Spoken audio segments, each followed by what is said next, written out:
Welcome, welcome, welcome, everybody, to Eye on Privacy. It is April 30th, 2024. My name is Jared Coseglia. I am the founder and CEO of TRU Staffing Partners, and we specialize in half of the last 14 years in data privacy and protection, staffing, and career consultation services.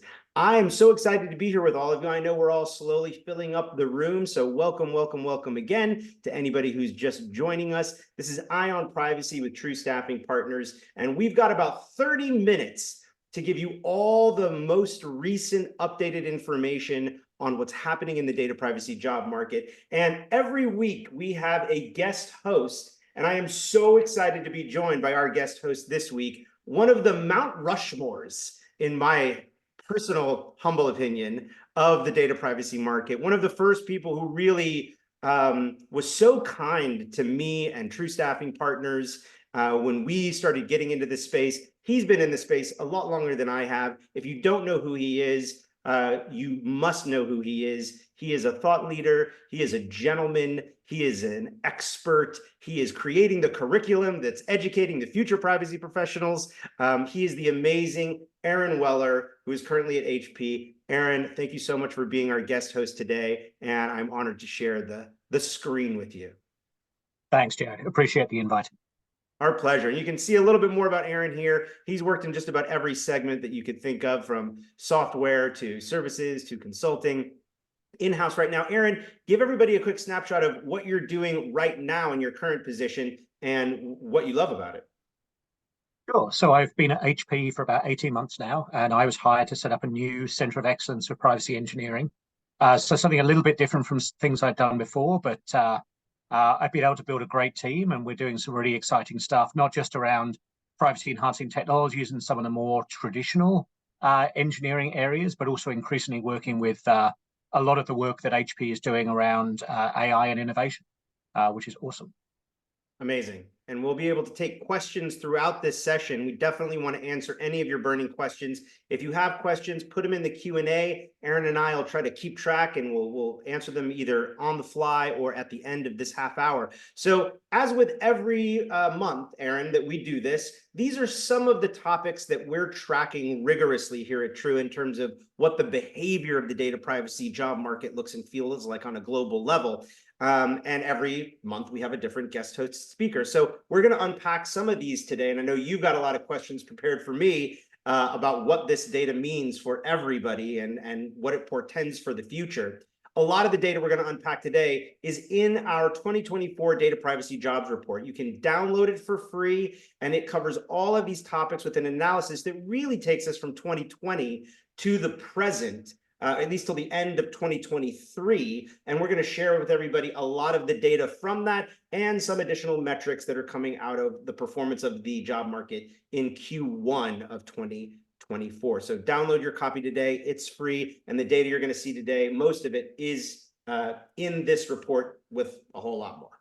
So with no further ado, Aaron, let's start by talking about where were the jobs in 2023 from a couple of different perspectives. We're going to do it by position, compensation, geography, and role definition. So what stands out to you in this data that's most interesting, surprising, or disappointing?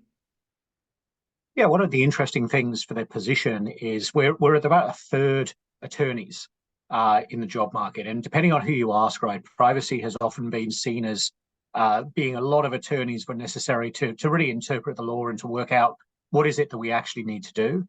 But as things have progressed and kind of the profession's matured, we've seen some of these emerging roles, more engineering, even I'm assuming some of the sales folks are around some of the very dynamic kind of privacy tools and technology market as well, and helping to really kind of sell privacy as back to other companies.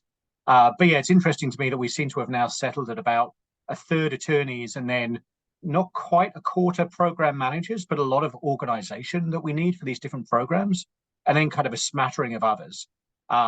I'm surprised that consultant, I would say, is so low, but I guess maybe that's my own kind of background thinking that consultants are pretty much everywhere. But it's interesting that the sales one is interesting for me. I don't know that I've seen that broken out like that before. And it's always good to see engineering kind of coming through, because for me, that's really kind of the how do we get privacy done a lot of the time. So 10% of those roles as engineers, that's fantastic to see. Yeah, so a lot to unpack here, and I'll try to do it quickly. What I think is interesting about the sales sliver, which has actually gone up since 2022, is that it's a sign of a maturating marketplace in terms of the sales ecosystem. However, for the most part, most of the selling is still on the software or Big Four, Big 12 consulting firm side of the business, or a very boutique side of the consulting service business and privacy, and not a lot of ecosystem in the middle being companies in that 20 to 100 million versus companies that are 100 million plus or less than 20 million, which is what the state of affairs looks like right now. So at those smaller companies, you have owner operators that are doing most of the selling and are beginning to now think about building a more mature sales organization or a sales organization at all. And then on the Big Four side, you have sort of that still hybrid. Are they selling or are they billing? Are they SMEs or are they driving revenue? And, you know, as the consulting firm world will tell you, it's usually the 80-20 rule.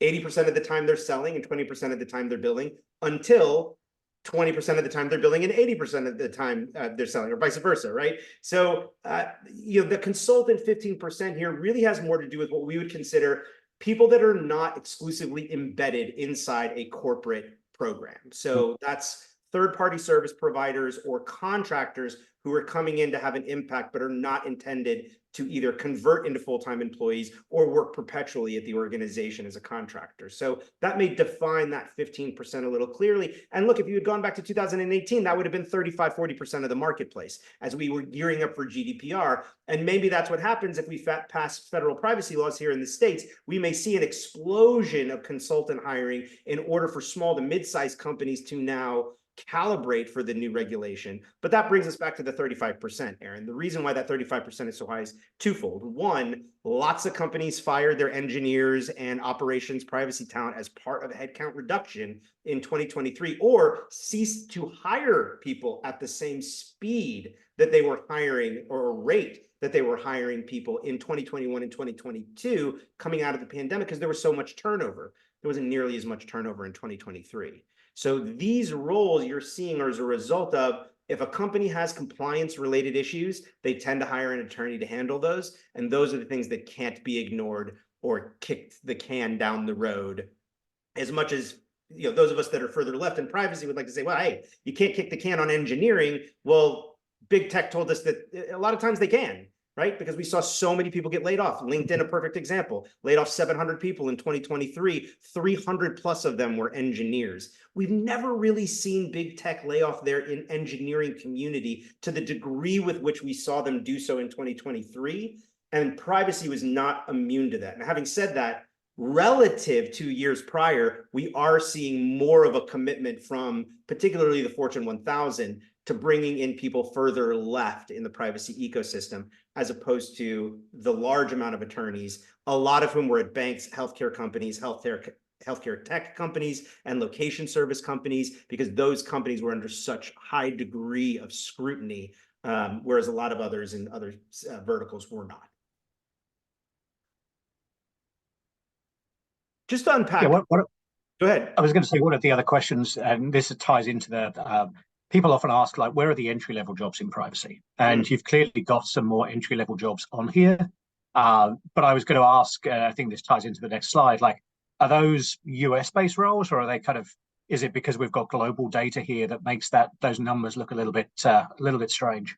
Yeah, so this is global data, but go back one slide, MT. It's global data, but what we've thrown out in this data are DPOs in Europe. Right? There's about 15,000 DPO spots currently posted in Europe, and we've thrown those out. Those are all going to fall in the 50 to 75,000 category. What you're seeing here at that 5% sliver are non-DP European DPOs, right? These are true, what we would call entry-level privacy programmatic positions, generally non-attorney, although some of them are attorneys, particularly in the breach PII review space, that are at that level. But it is still very hard, whether you're at the very top at that 8% sliver at 250 plus, or trying to break in, it's very difficult. People right now are looking to hire experience, less experience, but not no experience.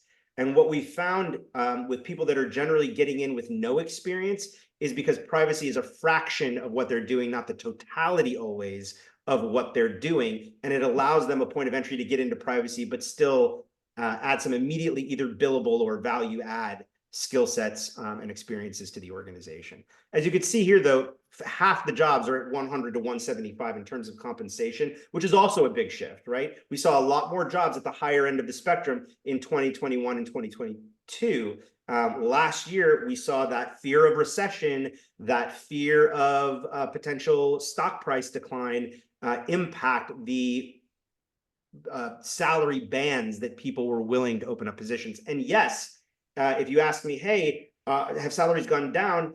The ranges haven't gone down, but what we've seen is customers frequently opting to hire the lower end of the ranges versus 21 and 22, where they were hiring the higher end of the ranges for a variety of reasons, not the least of which was attrition and turnover, recalibration of remote work from home, and other things that we're going to unpack shortly. So MT, if we go to the next slide, you'll see here, we also break this down by the organization and geography. So organization being corporate versus consulting firms, law firms, and software companies.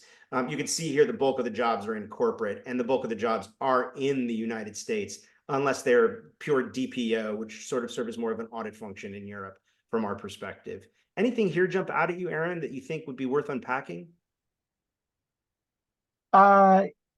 Yeah, it's interesting when you think that the service providers and the law firms, to an extent, they're all servicing the corporate organization. I guess everybody is servicing the corporate organizations anywhere. But the geographical breakdown is interesting for me. And is that a function of maybe you could explain kind of how you got, is this the total job market, or do you think that it's your client base is kind of giving a skew towards the US? Yeah, no. So this is the total job market. I mean, we're tracking, we tracked in 2022, 44,000 open requisitions across the globe that were what we would consider true data privacy jobs. They might have had it in the title, like they could have been a regulatory attorney, but when you read the job description, clearly this is, a privacy, maybe a little bit of security as well. In 2023, we tracked only 19,000. That's a 56% drop in posted online positions. And in 2023, we saw a much bigger shift to clearly most of these jobs being in the United States. And for those of you that were at the IPP GPS session, I believe her name is Anu, who wrote The Brussels Effect, brilliant thinker and privacy expert, and the book is amazing. If you haven't read it, I highly recommend it. But the metaphor I'm making is related to the metaphors in the book, which is, Europe is fighting this horizontal battle that's a regulatory battle. Here in the United States, the companies are much more focused on the vertical battle, which is a corporate battle, which in some ways is driving the regulatory battle through the back door. That vertical battle is a bigger job creation in the ecosystem more broadly across varying degrees of expertise than the pure compliance, GDPR approach, which created a lot of jobs, but not at the top or at the middle. It created a lot of jobs at the bottom of the ecosystem, right? It commoditized a lot of privacy work from a human capital perspective. And that's why salaries are so low for DPOs in Europe, whereas here in the United States, we're seeing salaries that are anywhere from 5 to 10 times what DPOs are making in Europe, because what they're doing is not staying compliant to GDPR. That's part of what they're doing, potentially. What they're doing is something far broader that deals with the impact on the business, and how they wield data and use data and maneuver as a business, potentially on a global level. So that's why we see so many jobs in the US. Yeah, it just surprised me that the EU was so small, because everywhere I've worked, there's been a whole lot of people in the EU. Keep in mind, this is where the jobs were over the course of 12 months from January to December of 2023. And there may be a lot of people in those jobs, but this isn't a survey, right? Our data is not a salary survey. Our data is what actually happened during those 12 months. And yeah, there may be a lot of people in Europe who already have those jobs. We're not saying there are 19,000 people employed. There were 19,000 jobs posted. And I assure you, not all of them wound up getting filled in 2023, right? Yeah, good interpretation. Yeah. Cool. Let's take a look at motivations. I find this data to be the most compelling. As you can see, working remotely and hybrid, and even back to 2021, has been the #1 motivator for privacy professionals for 3 years in a row. What's fascinating is that money has never been the #1 motivator. More challenge or seeking more mentorship, personal growth, that always makes the top 5. There were a lot more people unemployed last year than in 22 and 23. So that made the list for the first time. But look at number 5. Burnout makes the list. And I'll be honest with you, burnout wasn't even on the list for the first 3 quarters. It wasn't until Q4 of 2023 where burnout became the #1 motivator for people coming to us for representation. And we talk to hundreds of people a month in privacy. Go flash forward, MT, to where we are at the end of Q1. So these are more or less what we see happening in the last 4 months, so January through April of this year. And burnout is now the #1 thing motivating people who are coming to us looking for a job change. Working remotely, still a strong #2, and that could be more, right? It doesn't mean that they're 5 days in an office and want to be, 0. It could be they're 3 days in an office and want to be 2. It could be they're 1 day a week and want to be 1 day a month. But wanting to work remotely more still is driving people. But the reality is, look, 44,000, 19,000, it's a lot less people that got hired, a lot less jobs available, a lot less resources. We're now feeling that impact on the professionals that are in the space who are working to compensate for the lack of human capital that they're being provided to execute the obligations or desires of the program. And they're coming to us saying, I need a place that has more resources or more buy-in in order to have a higher degree of quality of life. Yeah, I mean, I would definitely relate to this, and I think part of it, although it's not called out specifically on the slide, has been kind of the explosive growth of AI, which has often then been a lot of that work's been put onto to privacy teams. One of the things that I've taken up in the last couple of months has been kind of the leader or on the leadership team for privacy, AI, and HP. So kind of that's in addition to all of the stuff that I was doing before. Which I think is interesting between #1 and #4, where I'm seeing a lot of innovative stuff and really getting to deal with some things that I'm learning a lot about as I go, as they're moving so fast. But at the same time, it's a lot of additional work on top of all of the work that I had already. So it's interesting. I think there's an interesting kind of juxtaposition between those two. The other thing that I'd say more on this is that I know several people, including myself, who moved out of major metropolitan areas during the pandemic. So working remotely more is kind of you've got a lot of, it's not as easy as just saying, yeah, I can get back in the car and go back into the office. People are now hours away from the closest physical location. So that's something where, I don't know, we've got some statistics coming up on this in a second, but there is definitely a tension between people wanting to work remotely and companies starting to kind of change their return to the office policies. Let's get right into those stats. It's a great observation. And yeah, so I mean, I love this chart because it shows you almost a mirror image of what happened after the pandemic, right? You got maybe 3/4 of the job are fully in office until the pandemic happens, and then it does a complete 180. And now we're tracking 90% of the placements that we tracked in 2023 were hybrid. Now, hybrid, according to this data, is 3 days or less in an office. If you look at those dark blue lines, what you'll see is in 2021, 80% of the 75% of the jobs that were hybrid were fully remote. So 80% of the hybrid jobs are 100% remote. That drops a little bit in 2022, but the amount of hybrid jobs goes up. So 3 days or less goes up to 87, fully remote drops to 69, but then look what happens in 2023.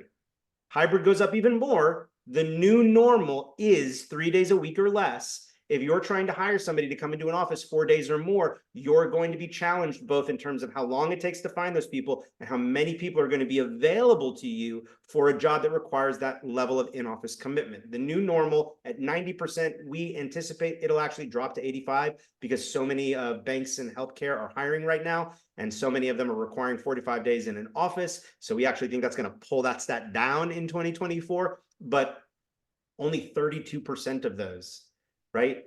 Just a little more than a third are fully remote. Now, here's the twist on all of this. Of that 32% that are fully remote, nearly half of those, if not more, are contract jobs, right? So when you look at what we're projecting in 2024, which is an increase in fully remote jobs, and you say, well, how could that be? You know, you're saying hybrid's going down, but fully remote's going up. Yes, because the amount of contract or contract to hire staffing that's occurred in the first 4 months of this year is more extreme than what we saw in 2023. And 2023 was like the beginning of a new era of privacy professionals working as contractors and being hired as contract to hire professionals. That number is going to go up this year because so many people are hired contract, and most contractors, often the reason why companies are turning to contractors is to circumvent the in-office policy requirements that full-time employees are forced to adhere to as terms of their employment, whereas a contractor is not held to the same policies. Thoughts, Aaron? Yeah, I would, and I think is it the next slide? We've got some stats on that coming up, so I didn't want to jump into those factors that are driving that too early.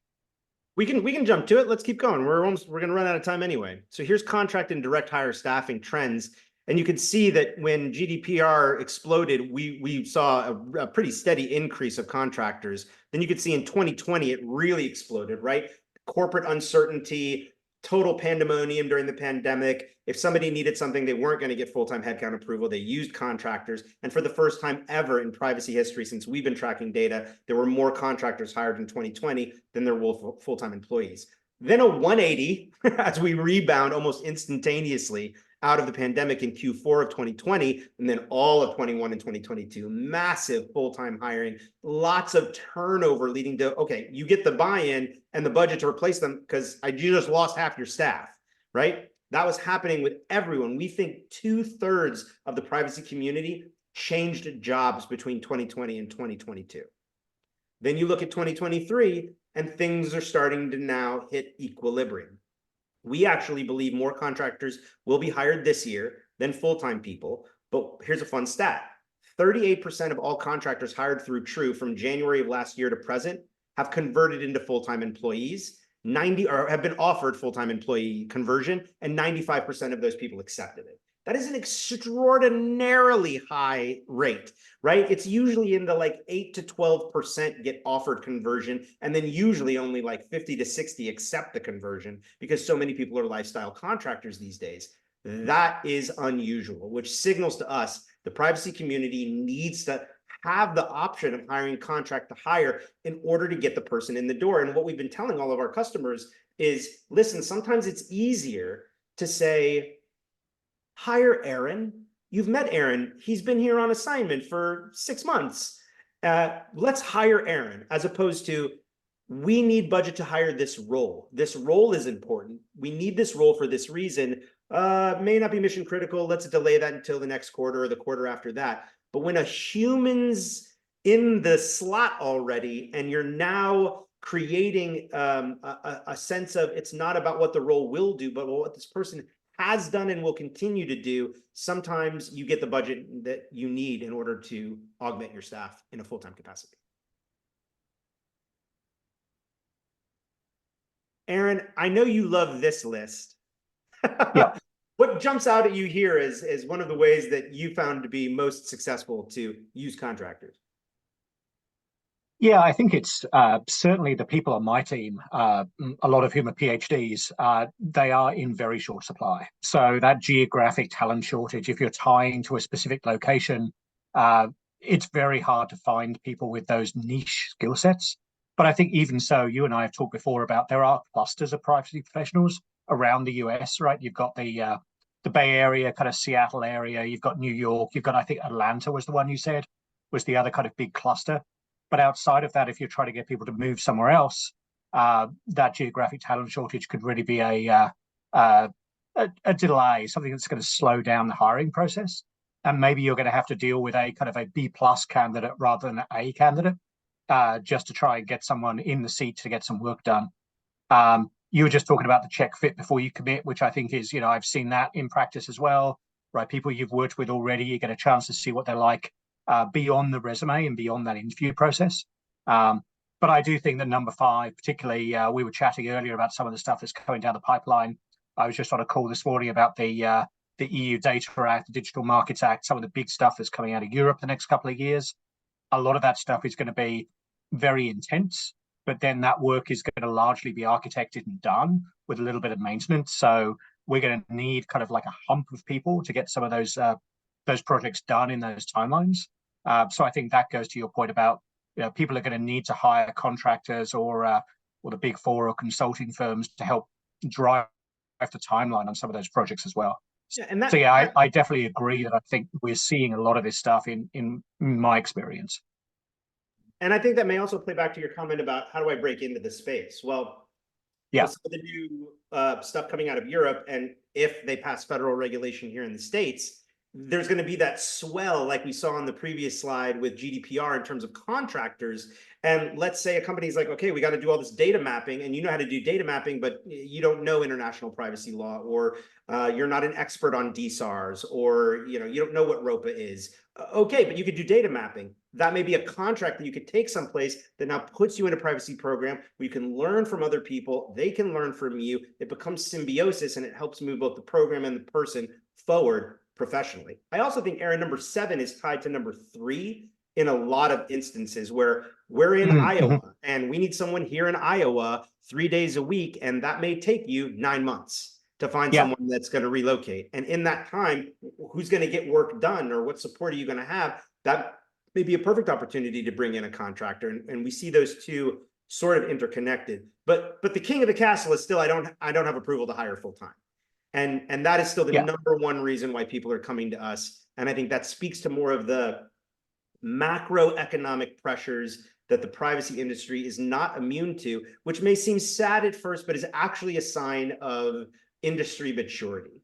I lived through it with e-discovery. I lived through it with cybersecurity. Now privacy is going through this similar post-adolescence into adulthood sort of phase. And as we do, that maturation will create opportunity in a lot of different directions, as we've seen, throughout this presentation. All right, we got 3 minutes, Aaron. I want to quickly jump through these slides, and then I'll give you final thoughts. Here's the money shot, as everyone is waiting for. Here's all the money. The reality is these numbers haven't changed too much since 2022. They've changed a lot since 2020, 2021. The market went up almost 40%. And here you can see TRU's data, which is in blue, compared against the 2021-22 IAPP salary survey, which is a survey, unlike our data, which is based on jobs we know people actually took and what they took them for. And how do we know our data feels right? Well, if the IAPP salary survey is a mean, right, like this is what the mean of salaries are, our salary ranges, the bottom of our ranges, are just above what most of the means are, which makes sense. Because if people are going to leave a job they're in for a new job, they generally want an increase in comp. And as you can see, the bottom of our ranges are just slightly above the means that the IAPP has. So this feels like accuracy, right? From both that survey and from ours. This gives you a sense of what people might be making now and what people are likely to expect to make on a job move. And then this final bit, Aaron, which I definitely want your take on. So this is 2022. As you can see in 2022, most of the hiring was occurring at 4 to 10 plus years of experience. And the people with 4 to 10 plus years of experience were getting significant increases in base compensation at the point of hire. So what we're tracking here is, what was somebody making before they took the new job, and how big of an increase in base comp did they get when they took that new job, depending on how many years of experience they had. And as you can see here, if you had between 4 and 10 years experience, you were getting between a 20 and 40% increase in base comp in 2022. Now let's look at 2023. Total opposite. The market shifted down, as I sort of articulated, to hiring on the lower end of those ranges, slightly less experience, slightly less salary, but those individuals are now getting the 20 to 32% increases in base compensation. What's important to realize is that if the market doesn't start moving back towards hiring people with more experience, eventually these people will start to catch up in compensation to the place where people with 5 to 10 years more experience than them are, because the demand for people with less experience and less cost is much higher right now than the supply of them. As that supply diminishes, the cost will increase despite the amount of years of experience. This is where things could get sticky. in the privacy community as hiring managers try to wrap their mind around salary benchmarking and years of experience in 2025 and beyond. We are at the hour. Yeah, it's Aaron, I was going to say please. it's an ongoing issue. It's an ongoing issue, Jared, right? Because the last thing you want is your people who've been with the company for a couple of years, they know how to do stuff, and then effectively getting priced out by people who are brand new to the company. So, keeping track of these trends and especially understanding some of the stuff on the last couple of slides is critical to keep your team motivated and, that you're keeping the right people that you want to keep that are doing their good work. We have tons of resources for everybody. If this was useful to you, whether you're a job seeker or a hiring manager, MT, we can show everybody the additional resources that are available. Oh, we've got guidance. Let me wrap it up with the guidance. We present all this data to you because, I've been doing staffing for almost 25 years, and I've just found it's more than half my life. And what I found is that people tend to approach, okay, it's time to hire. What is the salary? What is the geography? And that's sort of how they calibrate what to look for. There are so many other variables post-pandemic that we now need to consider. Make sure you're taking them all into consideration. One of them being how many days you're going to require people into an office. If you want to throttle the amount of candidates you receive up, throttle down the amount of office days that are required. Make contractors an ongoing part of your staffing strategy, not just the panic button when things go sideways. This is going to be the new normal, as all programs, we believe, by 2026 will have a contractor or more in their program. And then finally, advocate for hiring approval right now, because it's getting to be a more competitive market. There are more jobs coming to market in Q2 than Q1, and we are going to see a lot more competition as we head into the end of the year. And then if federal legislation gets passed here in the US, it's going to be an explosive amount of opportunity, and contractors are going to get grabbed up really quick by other companies to prepare for that when there's a deadline looming, which is exactly what we saw with GDPR. So Aaron, we're 2 minutes over, but I want you to have the final word. Thank you for joining us today. Thank everyone for joining us today. You can always reach out to us if we have a contact slide. Let's put that up now. There it is. You can reach out to us. We'll get you all of our information and the data privacy jobs report if you missed it earlier in the presentation. Aaron, last word. Yeah, I would say I didn't realize how dynamic this data was until you and I sat down and looked at it the other week. So I think just understanding that the market is constantly changing and tactics need to change to make sure your hiring strategies align with what the market's looking for. That would be my number one takeaway. From the lips of Mount Rushmore to everyone listening in, thank you, my friend. It is always a pleasure to work with you. Thank you, everyone, for joining us. Don't hesitate to reach out to us if you have any questions, and we will see you next month for another Eye on Privacy.